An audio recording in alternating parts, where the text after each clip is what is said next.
샬롬 샬롬 샬롬 샬롬 샬롬. 하나님 사랑합니다. 여러분 주 안에서 사랑합니다. 오늘 역대하 2장 1절에서 18절 성전 건축의 준비 과정이죠. 역대하 18절까지 2장 1절부터 18절까지 우리 함께 교독했습니다. 미국 일리노이 주에 있는 웨스턴 크리스천 컬리지를 방문하면 그 학교의 교훈에 For Christian is His Kingdom 이렇게 나타나 있다고 해요. 그리스도와 그의 나라를 위하여 For Christian and His Kingdom 그의 나라와 나라를 위하여 그리스도와 그의 나라를 위하여 내용도 좋지만 영어로 할 때 굉장히 악센트와 리듬이 굉장히 좋죠. For Christian For Christ and His Kingdom, For Christ and His Kingdom입니다. 그래서 그 말씀을 굉장히 즐기는 목사님이 계셔서 설교 시간에 여러 번 인용을 하시기도 했다고 합니다. 하도 그래서 제가 다니는 그 칼리지 학교는 To know He is better to make Him known, 주님을 더 알기 위해서, 주님을 더 널리 전하기 위해서라는 교훈, 이 교훈도 좋지 않습니까? 라고 말씀을 드리기도 했다고 해요. 그리스도와 그의 나라를 위하여라는 교훈보다는 그 교훈이 좀 더 그 차원이 높아 보는 교훈은 아닙니까? 하고 여쭤본 그런 제자가 있었다고 합니다. 그런데도 그 목사님께서는 굉장히 연세가 많으신 원로 목사님이었는데 좀 약하잖아 이렇게 말씀을 하시면서 고개를 흔드셨다고 해요. 오늘 본문에 성전 건축의 사명에 본격적으로 착수하려는 솔로몬이 바로 그의 똑같은 마음과 생활 자세를 가지고 있었음을 봅니다. 1절과 2절 말씀에 기록하기를 솔로몬이 야훼 이름을 위하여 전을 건축하고 자기 권영을 위하여 궁궐 건축하기를 결심하니라. 솔로몬이 이에 당군 7만과 산에 올라 작벌한 자 8만과 이를 감독할 자 3,600을 뽑았다. 이렇게 기록하고 있습니다. 7만과 8만 하면 15만에다 감독할 자 3,600이면 15만 3,600명입니다. 굉장한 숫자죠. 솔로몬이 드디어 성전 건축을 결심하고 착수하게 만든 영적 동기가 바로 야훼 이름을 위하여였던 것이었다고 그러죠. 이런 표현은 그 이하에 이어지는 본문 곳곳에 반복이 되어 있는데 4절에도 나의 하나님 야훼 이름을 위하여 전을 건축하여 구별하여 드리고 라고 나오고 또한 12절에 후람 왕의 답장 중에도 능히 야훼를 위하여 전을 건축하고 라고 표현하고 있습니다. 이 일은 내 아버지 다윗이 시켜서 하는 것도 아니고 나 자신의 이름을 높이고자 한도 아니고 백성들 앞에서 체면을 세우기 위한 것도 아니고 오직 여호와 하나님의 이름을 위하여 해야만 한다. 이런 아주 간단하면서도 굉장히 강조하는 뜻을 담고 있죠. 그건 무슨 일을 하든지 오직 하나님의 영광을 위하여 살아야 한다는 신앙인의 목적, 그리 또한 기독교에서 높이 내걸고 있는 사람이 제일 되는 목적과 직결되는 원리. 그래서 원로 목사님이 항상 For Christ and His Kingdom, 그리스도와 그의 나라를 위하여 굉장히 아주 간결하고 강하다 이렇게 주장하셨다는 그런 생각이 나서 제가 여러분에게 이해로 말씀드렸습니다. 야훼 이름을 위하여 살기를 원하는 성도의 삶에 자동적으로 따라오게 되는 대표적인 두 가지 현상을 함께 오늘 이 시간에 나눠보죠. 오직 야훼 이름을 위하여 살기를 원하는 그 성도의 삶에 두 가지 현상 어떤 건가? 여호와 이름을 위하여, 그죠? 사흘작정이 된 신자는 그 하나님의 이름을 불신자 앞에서도 단대하게 전도하게 되죠. 안 믿는 사람들 앞에서. 1절에서 6절 말씀에 사자를 두로 왕 후람에게 보내어 이르되 당신이 전에 내붙인 다윗에게 백향목을 보내어 그 거할 궁궐을 건축하게 한 것 같이 내게도 그리하소서. 이제 내가 나의 하나님 야훼 이름을 위하여 전을 건축하여 구별하여 드리고 주 앞에서 향재료를 사르며 항상 떡을 진설하며 안식일과 초하루와 우리 하나님 야훼 절기의 조속으로 번제를 드리려 하니 이는 이스라엘의 영원한 규례니이다. 내가 건축하고자 하는 전은 크니 우리 하나님은 모든 신보다 크심이다. 누가 능히 하나님을 위하여 전을 건축하리요 하늘과 하늘의 하늘이라도 주를 용납지 못하겠거든 내가 누구만도 진등님 위하여 전을 건축하려 그 앞에 분향하려 할 따름입니다 라고 기록되어 있습니다. 이 성전 건축을 위해서 솔로몬은 이웃나라 두로왕 후람에게 도움을 요청합니다. 후람은 이미 다윗 시절 때부터 이스라엘에 대해서 매우 우호적이었는데 이제 솔로몬은 자기 아버지가 잘 사귀어온 연분을 최대로 이용해서 성전 건축에 도움을 받으려고 하는 거죠. 솔로몬이 후람 왕에게 실질적으로 부탁하지 않은 내용은 나중에 7절 이하에 나타납니다. 근데 그런 부탁을 하기 전에 솔로몬은 우선 자기가 이 성전 건축을 하게 된 사정에 대하여, 즉 자기가 누구를 위해 이 성전 건축을 하게 되었는지를 이왕왕 후람에게 아주 당당하게 이야기하고 있죠. 4절에서 내가 나의 하나님 야훼 이름을 위하여 전을 건축하려 한다 이렇게 후람에게 증거합니다. 그리고 그 성전은 절기와 선일의 하나님께 분향과 제사로 예배드리기 위하여 사용될 것이라는 것도 설명합니다. 그리고 5절에서 자기가 지금 위하여 절을 짓는 하나님은 모든 신보다 크신 하나님이라고 유일신을 당당하게 증거합니다.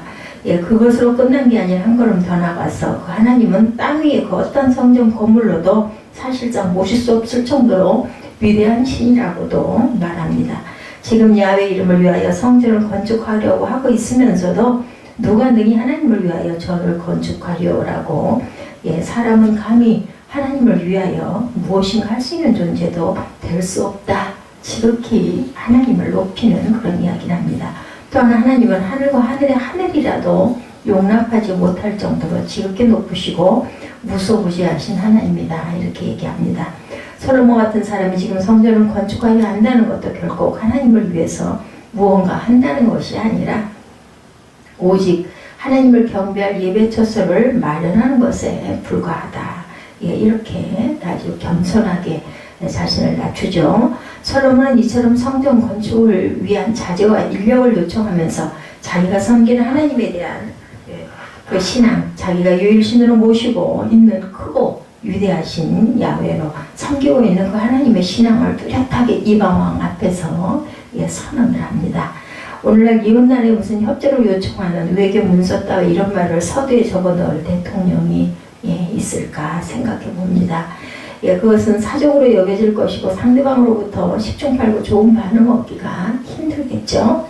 그렇지만 솔로몬은 후람 왕에게 협조를 요구하는 외교적 문서에서 전반부 전체를 설교의 서문처럼 자신의 그 솔직하고도 깊은 신앙 고백으로 채웠습니다. 하나님의 이름과 그의 영광을 위하여 산다는 생애 목표가 확실히 설정하지 못한 사람의 신앙이란 것은 비록 그 마음으로 예수 십자가의 공로를 믿고 있다 한다 할지라도 그야말로 간신히 유지되고 있는 언젠가 깨질 듯 모르는 위태하기 짝이 없는 그러한 그 모습이죠. 그런 신앙은 구원에까지 이르게 된다 하더라도 부끄러운 구원이 될 수밖에 없습니다.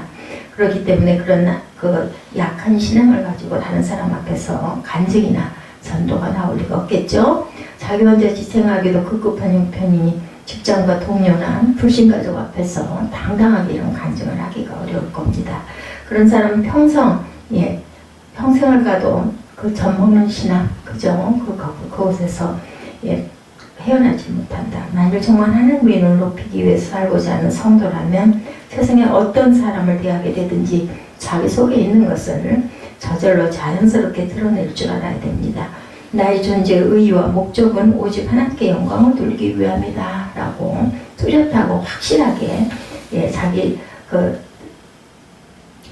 속에 있는 자기 생을 사는 그런 성도는 어디 가서나 당당하게 표현을 할 수가 있죠. 그것이 자기 하루를 살아가는 원동력이고 그것이 또한 스스로의 남은 생의 최대 목표이고 그걸 빼면 자기 생명 자체가 의미가 없어진다라는 그런 사람들, 그런 사람들은 어디 가서나 정말 죽을 위기가 앞에 있다 하더라도 당당하게 하나님을 증거할 수가 있겠습니다. 그냥 예수를 믿고 자기 혼자만 간신히 구원을 얻을 정도의 수준에 평생토록 머물러 있는 성도와 그 믿음을 가지고 자신의 남은 생의 전부를 하나님의 위대하신 성호를 전파하기 위해 바칠 것을 작정하고 있는 사람은 같은 기독교 그 성도들이라 할지라도 굉장히 그 차이가 있겠죠. 어느 해인가 미국 그 프로풋볼 결승전인 슈퍼볼 경기가 끝나고 우승팀의 큐터백이 MVP로 뽑혔는데 그때 인터뷰 기자가 지금 당신 기분이 뭐 how do you feel이겠죠? 예, 어떻습니까? 라고 물으니까 그 선수의 첫 마디가 무엇보다도 우선 예수님께 감사드린다. I thank God, I thank Jesus죠?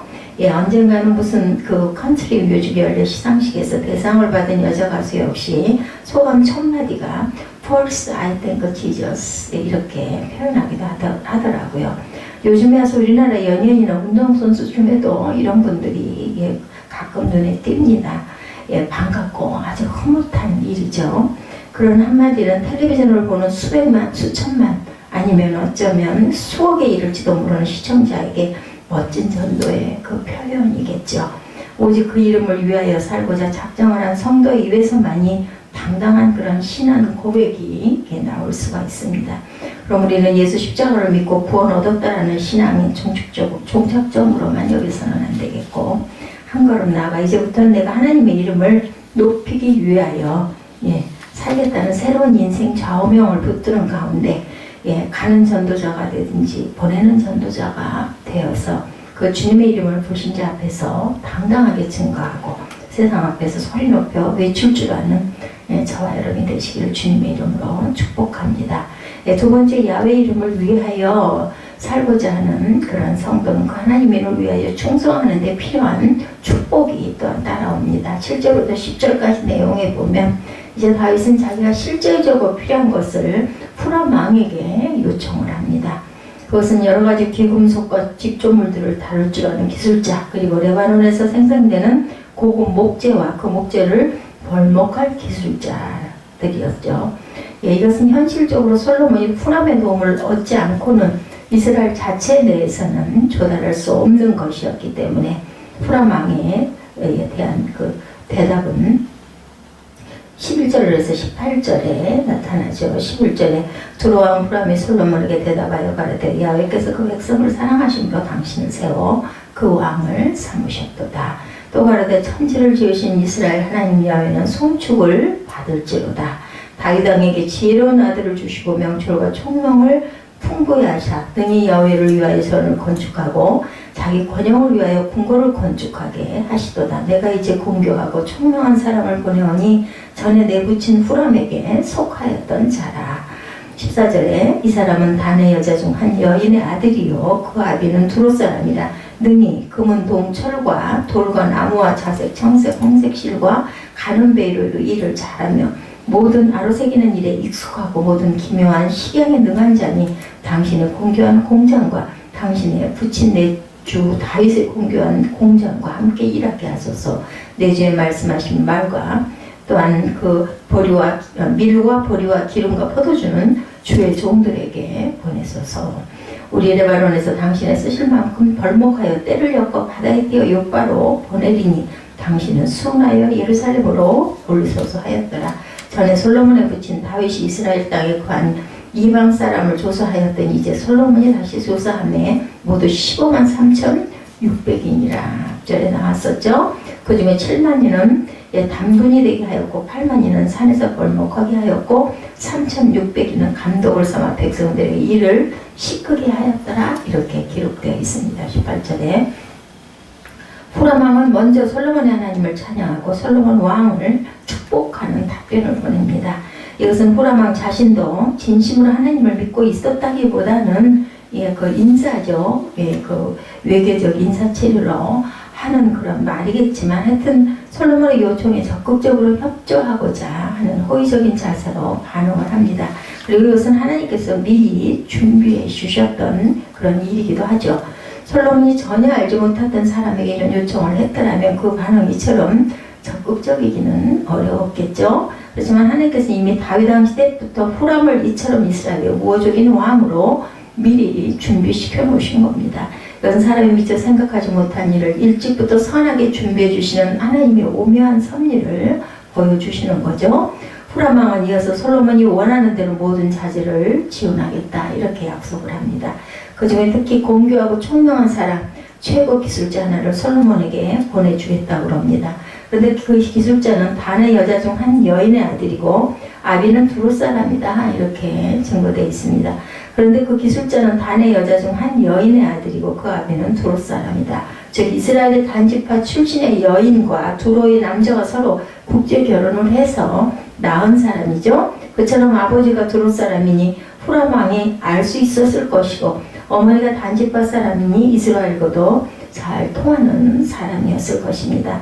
솔로몬이 외국에서 얻을 수 있는 기술자로 이보다 적절한 사람은 없겠죠.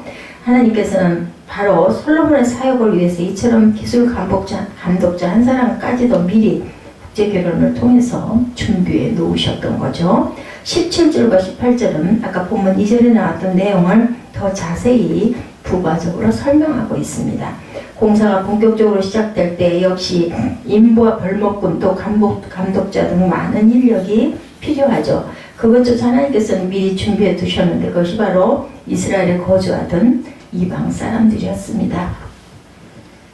이들 역시 다윗 왕과 그 왕조 때부터 이스라엘에 거주하고 있었고 다윗 왕이 그 숫자를 확인해 두었던 사람들이죠.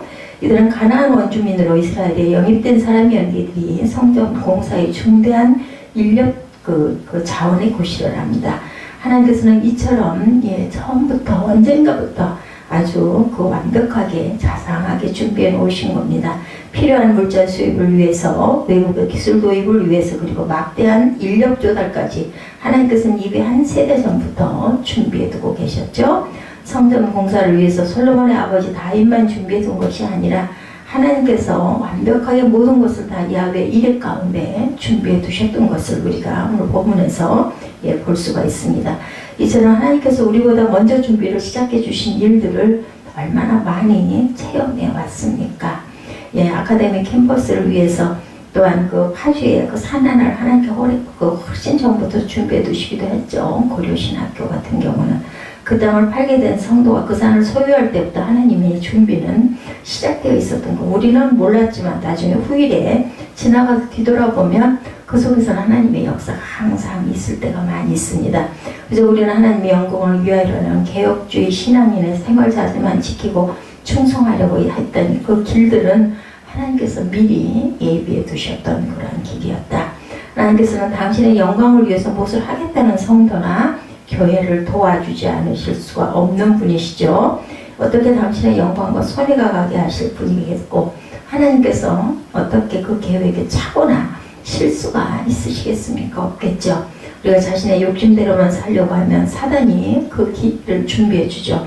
우리의 걸음이 반드시 미끄러지도록 우리의 계획이 시험이 들도록 우리가 의도한 바가 결국 악에 빠지고 오만한 자리에 주저앉도록 사단이 미리 곳곳에 그러한 그 수렁을 파놓습니다. 그렇지만 우리가 하나님을 위해서 살려고 각오하면 그 길은 하나님께서 친히 준비해 주십니다.